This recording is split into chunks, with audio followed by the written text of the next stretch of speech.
اجازه بدید که ما از حافظ بپرسیم ببینیم که برای نیت شما چه پاسخی دارند.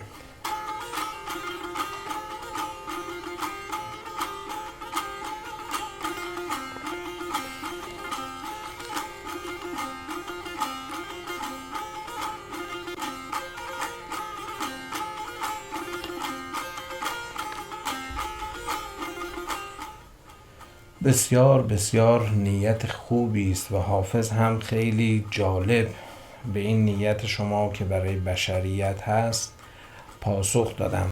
حافظ میگن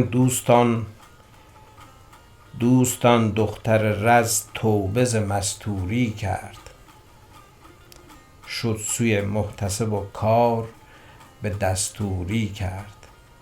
دوران مستوری عقل و اندیشه برای بشر دیگه به سر اومده. با این رسانه ها و با این امکانات دیگر دوران مستوری گذشته و بشر داره با علم و آگاهی و عرفان و شناخت مسلح میشه. آمد از پرده به مجلس عرقش پاک کنی، تا نگویند حریفان که چرا دوری کرد. الان زمان به مجلس آمدنه. در مجالس شبهای چله 100 سال پیش ایرانیان نمی توانستند با دنیا صحبت بکنن، ولی امروز این امکان به وجود آمده که همه بتوانند در سر تا سر دنیا به همدیگه متصل باشند.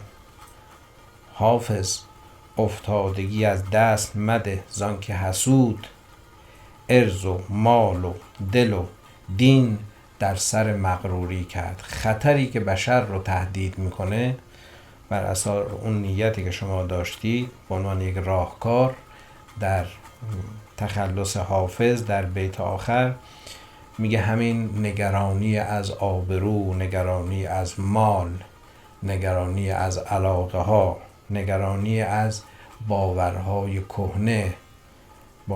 کهنه که بعضا دینی هم هستند و اینها به بشر یه مغروری داده که این راه رو برای رشد و تعالی بشر بسته. بشر باید که این مغروری رو کنار بگذاره. بسیار نیت خوب، جهان شمول و ارزشمندی داشتید.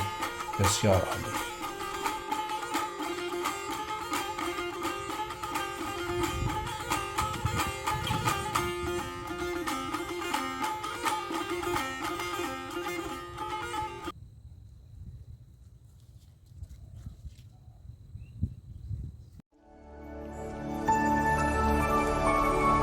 Dinesh Media Update ID